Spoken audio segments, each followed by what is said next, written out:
the other thing too, like to keep in mind is, our target audience, whether it's the adult children or the seniors themselves, they're experiencing this technology with all the other things in their daily life, right? So when they're reaching out for any type of service, they want to have things at their fingertips, or in this case, like a call immediately or something tracked or be followed up to this. So the industry as a whole, they have to make sure we're catering to the technology and the experience that they're getting elsewhere, or otherwise they're not going to have a great experience in our industry, where it actually be the case. We have an amazing product to serve.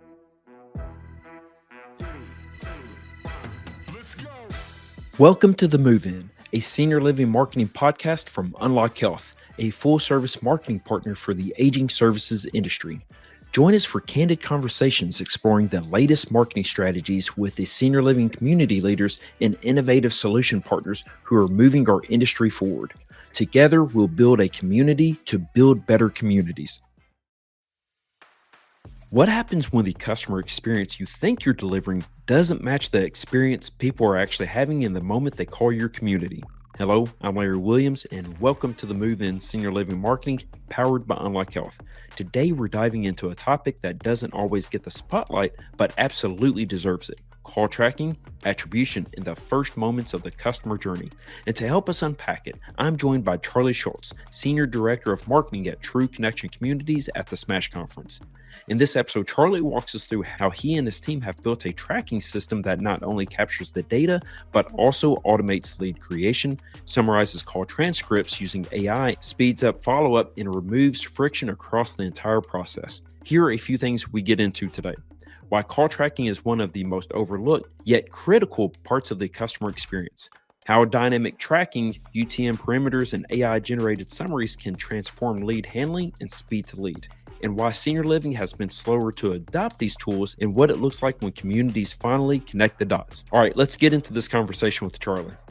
All right, we are on the Move in Senior Living Marketing. I have Charlie Scholz with me. He is the Senior Director of Marketing at True Connection Communities. Welcome, Charlie. I'm really glad to be here, Larry. Yeah. So we got to meet originally at the Senior Housing News Sales Marketing Conference, and that was, I think, February of last year. That's right. And we got to have dinner with a group, got to connect, and so I was really excited that your willingness to join on this podcast. Yeah. And when I asked you, like, what do you want to speak about? I appreciate the fact that you wanted to discuss a little bit of the things that we typically tend to ignore sometimes, which is more on the call tracking side. Yeah. So please tell me why this was your point of emphasis and why you wanted to discuss it. Yeah, absolutely. So, my background, I came from the marketing agency world, right? So I worked with a lot of big brands, had to scale them up, a lot of big digital campaigns. And a big part of that's attribution, right? Yeah. Figuring out where everything came from, and not just like a one-to-one number on like a direct mail piece but take it to the next level, like UTM parameters and where everything's tagged and where that fits into your CRM, right? So I knew about the capabilities of call tracking, over a decade ago when I first was working on it. So when I first joined the senior living industry, I saw one of the things that, not only our company had some challenges that we saw it, but, others as well, as I'm networking, is just not knowing, where leads are coming from, how to track them. But even more importantly, just when the call comes in, getting that into the CRM. It seems like there's a black hole at the front desk sometimes where a call comes in, information gets put on a post-it note, needs to be transferred somewhere. It's just lost. So yeah, it seems like a lot of others are dealing with it too. And there are solutions out there that you can able to implement. I think others really should too. Yeah, I'm excited to hear more about that. Yeah. And you're right. Like, I feel like it's a big point of emphasis that often gets ignored. And I think about in mystery shops, a lot of times that's the first response from mystery shops is that your calls are being filtered to the wrong place. Yep. They're not getting responded to. And that's the first experience this potential resident or their family member had. Yeah. And so I appreciate you, again, highlighting this, because as a marketing agency, we can drive more leads, but if someone's not answering the phone, or if they're not providing a good experience, it doesn't really help much. No, not at all. And the other thing too, like to keep in mind is, our target audience, whether it's the adult children or the seniors themselves, they're experiencing this technology with all the other things in their daily life, right? So when they're reaching out for any type of service, they want to have things at their fingertips, or in this case, like a call immediately or something tracked or be followed up to this. So the industry as a whole, you have to make sure we're catering to the technology and the experience that they're getting elsewhere, or otherwise they're not going to have a great experience in our industry, where it actually be the case. We have an amazing product to serve. Yeah, for sure. And we're dealing with such an emotional journey. Yes. And if we don't start this off on the right foot, it kind of sets a tone. And whether it's a family member who feels like they're not going to be, either their loved one's not going to be cared for, or just standard customer service that we come to expect, I think that's a really important step. Now, question for you: why do you feel like at times I feel like the senior living space has been a little slower to adapt this? I want to get your thoughts if you've kind of seen the same thing. Yeah, absolutely. Actually, that same conference we referenced down in Bonita Springs, there was some type of workshop, and somebody said, "Hey, has anybody been able to solve automatically getting leads into your CRM?" And I rose my hand, and then I spoke to what it was. It almost seemed like it was a rhetorical question. Like, you didn't expect that somebody had a solution. And I still get messages sometimes like about this. Sure. I remember you said something here. How does that work? So part of the reason I thought of the topic for today, but that is what I've noticed at conferences, things that I've seen in other industries, and even with the same target audience, like Medicare and hospitals. I've also done some work with the museum industry, like the Met Museum. So they have a similar target audience. Yeah, sure. So it doesn't feel like it's a result of that leading into it. It's just something, for whatever reason, I think the industry has focused, and I can understand why, a little bit more on the emotional aspect of it, and we can never lose that. It's a very real and just amazing thing that you do for families and for the prospects and the residents. But that doesn't mean the technology has to lag behind. I know They can work hand in hand. And I think a lot of it's just being intentional in connecting those dots. And I had breakfast this morning with Brandy Christensen and Jesse Well. And you're talking about, we need the technology to work together.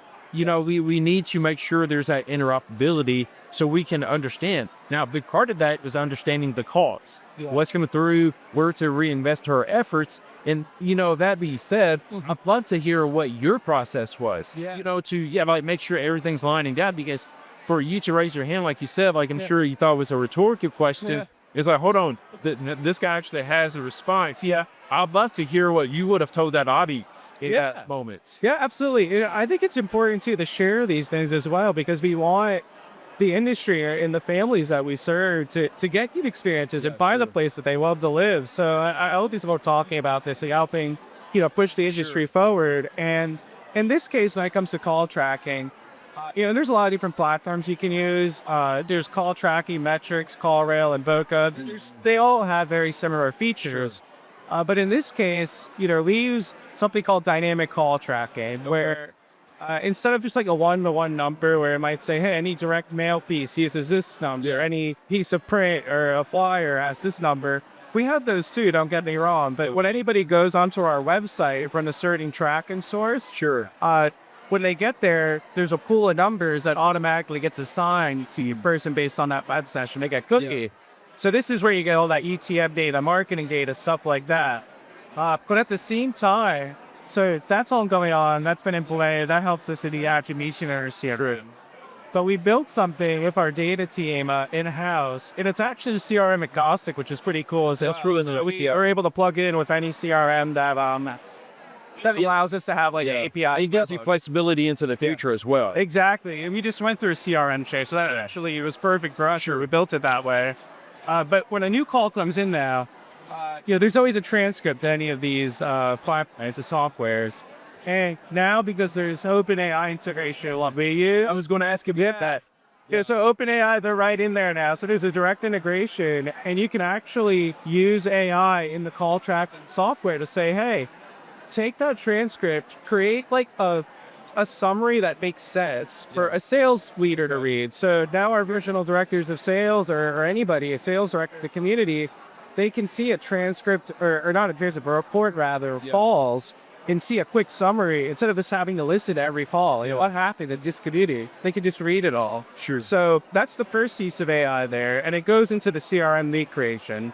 So that same summary, we had another AI, field in the system checking if that's a prospect, if it's a resident or family member calling in, if it's spam, a staff member. It categorizes what type of call it is. And if it's a prospect, it looks at our CRM and says, hey, is this prospect number in the CRM already? If it is, then he pushed that just the call information to the CRM. We don't create a new lead. Okay. But let's say, hey, the summary looks like a prospect, but it's not in the CRM yet. This is where the magic comes in, where you just automatically create the lead in the CRM. Yeah. And what that does is that initiates all types of things. We get Microsoft Teams notifications going out to our sales directors, emails. In Salesforce, there's notifications stored as well. So not only does it take the manual work from maybe concierge or whoever answers the phone at the community to actually cast that on and manually enter anything. It's already there for them. And then a sales director is notified whether they talk to them already or not. Doesn't matter who you talk to them. They just go in the record and they're able to follow up immediately. Helps to speed the lead and so much other stuff. Yeah, and that also helps like make sure everybody's in the right seats. And also you can prepare everyone who is handling these calls. Yeah. And I'd say this has to help with the training. Oh, absolutely. Like, especially I think about AI and to say like, hey, receiver saying this, maybe shift your messaging here instead. So I bet that's a big help. Yeah, and that was one of the things too, where we picked out pretty quickly. And this is no secret. Like we were talking about the fun cash, a lot of leads, kind of disappear there or get called, a week later when the posting note makes it to the sales director's office, whatever it is, and we're giving, by implementing something like this, we're giving time back to all of those roles where they can focus on the things that matter. It like, not that this doesn't matter, but it's like we found a way to make it easier. With the technology, which ultimately I think everybody involved can really put an emphasis on the more emotional part of it. Just instead of a checkbox and just like, yes, do you need this? Are you available again? Like it probably makes it a little bit more fluid. Absolutely. And I'd imagine this has really helped your speed to lead process. Oh, so much. Speed to lead has gone up tremendously. The Microsoft Teams notifications. So our data team also helped us build that in-house where it also is CRM-agnostic. Whenever a lead comes into a CRM, it just shoots a Teams notification. Most things have that integration, but making sure you have that first and foremost helps speed the lead. But this actual call integration to make a new lead, that has been a game changer because if a concierge, answers the call happens, they just don't have to do anything. Sales director gets that notification immediately, or maybe if somebody remote is helping out, like a specialist, there's so many different ways it can help the organization. And I think about, like, you talk about technology and people are creative AI, whatever.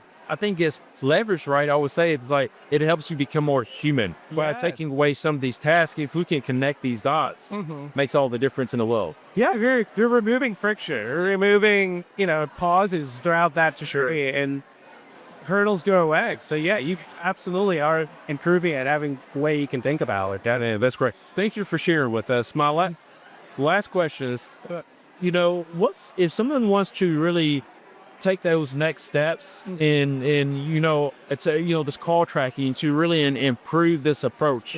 What would your advice be to any community who wants to strengthen their call tracking, whether it's the metrics or process? So I think the first thing is it sounds like a daunting task. It does, depending on the stage that you're at. It seems like a big thing. It does. And what I will say is it is easier than it sounds. And all of them with the call tracking metrics, call rail, they know that they serve so many different industries that they need to be accommodated. I would just say, don't be scared, jump in, schedule a call, and they will help you get there. They can work with the largest organization. They can work with a small operator of a couple communities, one community, a huge one. Don't be scared. There's somebody that will be able to assist, and it'll be a pretty big milestone for your organization if you do that. What technology platforms are you using now? Whether it's CRM, the call tracking. Tell us a little bit about this in case anybody's looking. Yeah, so specifically, I'd say call tracking metrics has been like the core what I've been talking about. We did recently go on Salesforce as our CRM because we are very focused on our tech stack. Sure. Big internal team, so having that custom development has been key for us. Beyond that, I mean, some of the staples from a marketing standpoint would be We use Further web chat. Nice. It's like one of the Yeah. companies here quite a bit. They have great UTM tracking as well, which is really important to track the campaigns. We get a lot of data from that. And then some of the basics would be like Google Analytics, using all the data from there. Yeah. Power BI reporting, we're doing a lot more of today. Thanks for mentioning that. Yeah. So actually, that's a huge piece of it. So all of that call tracking data I was talking about, you make Power BI reports and you serve that up to your, our regionals, our sales leaders, so they can easily see what's going on in community level. Man, that's great. Thank you for sharing that with us. Yeah. Charlie, thanks for being explaining this process. I think we need to speak about this a lot more. Again, I think about the marketing side, to think about leads, where you really need a button at the process. Yeah. And I think this is step number one. So thank you again for joining us, and we'll see you around the conference you'll be the next few days. Thanks for having me. This was awesome. All right, great. Thanks, Charlie. Thank you. That wraps up our conversation with Charlie Scholz, and what an eye-opener it was. Call tracking might not be the flashiest topic in senior living marketing, but as Charlie made it crystal clear, it is absolutely foundational to the customer experience and to the success of every marketing dollar we spend. Before we head out, here are 3 actionable takeaways you can start applying right away. First, treat call tracking as a core part of the journey. Your phone isn't just a communication tool, it's the first experience a family has with your community. If calls are going unanswered, untracked, or disappearing at the front desk, no amount of marketing can make up for that. Start by auditing your call flow and identifying where leads are being lost. Second, use technology to remove friction, not create it. Dynamic call tracking, UTM tagging, and AI-generated call summaries aren't about replacing people, they're about giving your teams time back. When technology handles the tedious steps like manual lead entry, your sales directors can focus on what matters most, connecting emotionally with families. And third, don't be afraid to jump in. The tools are easier than you think.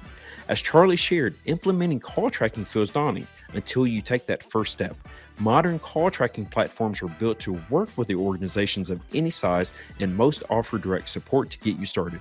Schedule the demo, ask the questions. You don't have to build it alone. Again, a huge thank you to Charlie for pulling back the curtain and giving us a practical look at what's possible when marketing, technology, and operations work together. And until next time, let's go create some meaningful connections.